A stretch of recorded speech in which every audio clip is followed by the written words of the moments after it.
안녕하세요. 오늘은 맨발로 뛰는 뇌라는 책을 가지고 왔습니다. 이 책은 하버드대학교 임상정신과 교수 존 레이티가 지어서 우리나라에 소개된 두 권의 책, 맨발로 뛰는 뇌와 운동하시는 뇌라는 책 두 가지 중에 한 가지인데요.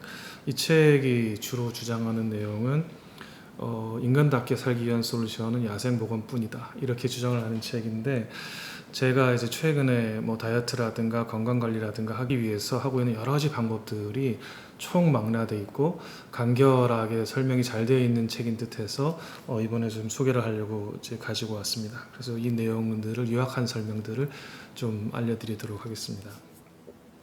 서문에 있는 내용을 좀 살펴보면요, 제일 처음에 이제 얘기하는 것은 역시 야생으로 돌아가라는 것입니다. 그래서 인간은 스스로 치유하도록 설계되어 있다. 우리 몸은 스스로 알아서 고장난 곳을 고칠 수 있다.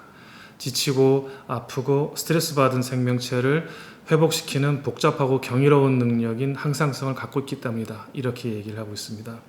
이 항상성을 위해서는 식습관이라든가 운동이라든가 수면이라든가 의식상태, 생활습관 이런 것들을 연계해서 찾으면 해결 방안을 쉽게 찾을 수 있다고 하는데요. 물론 이제 이런 관점들이 이제 고장난 부분이 있으면 고치면 된다라는 현대 의학의 그 상식에는 반하는 것일 수 있잖아요. 그런데 이 책의 저자들이 주장하는 것은 인간은 기계가 아니라 야생의 동물이다라는 것이고요. 이런 인간을 치유를 하는 데 있어 그 복잡함을 모두 다 받아들이는 야생적 사고가 당연한 게 아닌가, 이렇게 주장을 하고 있습니다.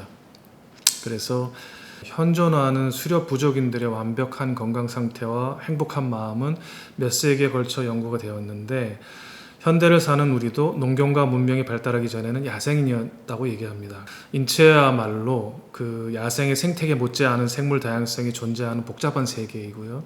야생의 조건을 회복할 때 삶이 가장 잘 돌아간다고 믿는다고 합니다. 이를 위해서 이 책에서는 여러 가지 면이 있지 않습니까? 야생의 생활의 측면, 식습관이라든가 운동이라든가 수면이라든가 또 단체 부족 생활이라든가 자연과의 접촉이라든가 관계라든가 마음챙김, 이런 것들에 대해서 얘기를 하고 있습니다. 그래서 이 저자들이 이런 것들 실제 실천을 해보고 20kg 이상 감량한 분도 있고요. 식생활도 완전히 바뀌었고 또 이제 사고의 지평이 당연히 또 좀 넓어졌다고 합니다. 그 중에서도 가장 중요한 깨달음으로 저자들이 꼽는 것이 이 모든 것들이 식습관이라든가 운동, 수면 이런 것들이 따로따로가 아니라 서로 하나가 연결돼서 건강과 행복을 만들어낸다는 건강한 믿음이었다고 합니다.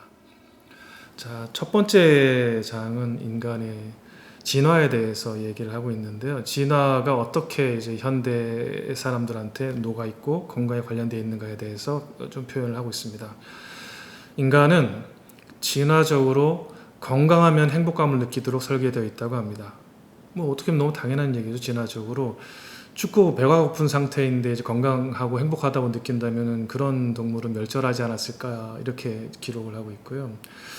인간은 5만 년 전쯤에 다른 고인류종이 멸종해버리고 살아남은 호모사피엔스의 후손으로 유전적 기질로만 본다면 최초의 호모사피엔스보다 더 커지거나 빨라지지 않았고 더 영리해지지도 않았다고 합니다. 그때 그대로라는 얘기죠.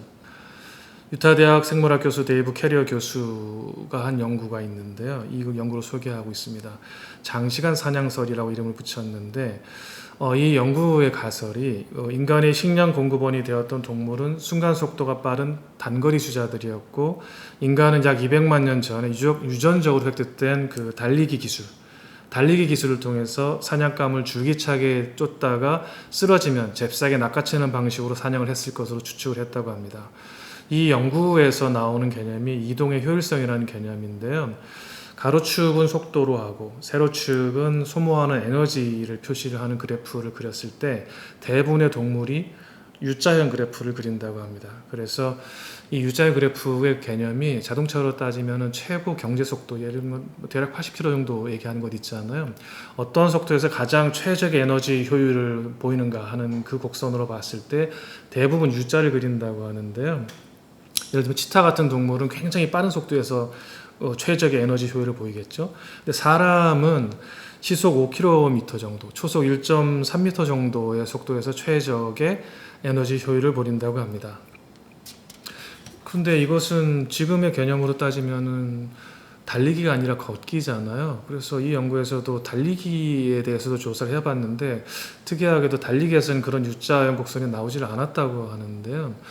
진화에서는 에너지 효율만큼 중요한 요인은 없다고 하는데 이걸 어떻게 해석해야 될까? 그래서 캐리어 교수가 이제 해석을 한 내용이 이 책에 나옵니다. 달리기의 경우에 개개인의 최적점이 다르게 나왔기 때문에 그 평균치가 이제 평탄해진 것으로 이제 주목을 하고 있는데 개인의 조건과 경험에 따른 각기 다른 그래프가 그려진다고 해석을 했고요. 인체 내의 각 부위의 다양한 활동, 예를 들면 던지기, 밀기, 주먹질, 들어올리기, 누르기 등의 경우에도 일률적인 최적점이 존재하지 않는다고 합니다. 그래서 이것을 어떻게 해석했냐면은 인간의 운동신경계에는 다양한 활동을 하도록 설계되어 있다. 이렇게 해석을 하고 있고요. 이것은 인간에게만 나타나는 큰 두뇌의 진화와 직결되어 있다고 주장을 하고 있습니다. 그 다음에 진화적으로 봤을 때 인간은 소화기의 부피를 줄여왔다고 합니다. 그래서 가볍고 탄탄한 배와 단단한 복근을 위해 그 내장, 창자가 들어갈 공간을 줄인 선택을 한 것으로 보인다는데요. 그렇게 줄어든 그 소화 능력, 예를 들면 채식동물은 장의 길이가 굉장히 길지 않습니까? 사람은 그 장의 길이가 많이 짧아져 있는데 이 줄어든 소화 능력은 외부의 채식동물을 섭취함으로써 해결했다라고 주장을 하고 있습니다. 즉, 그 사람은 수렵 채집인이었다라는 것들 근거로 얘기를 하고 있는 것이죠.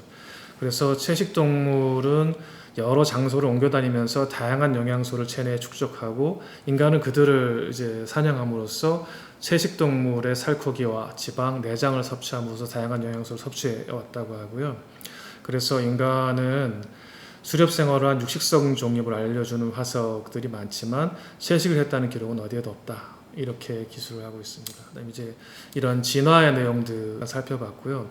그 진화의 내용 이후에 나타나는 문명병에 대한 장이 이제 다음 장이 있는데요.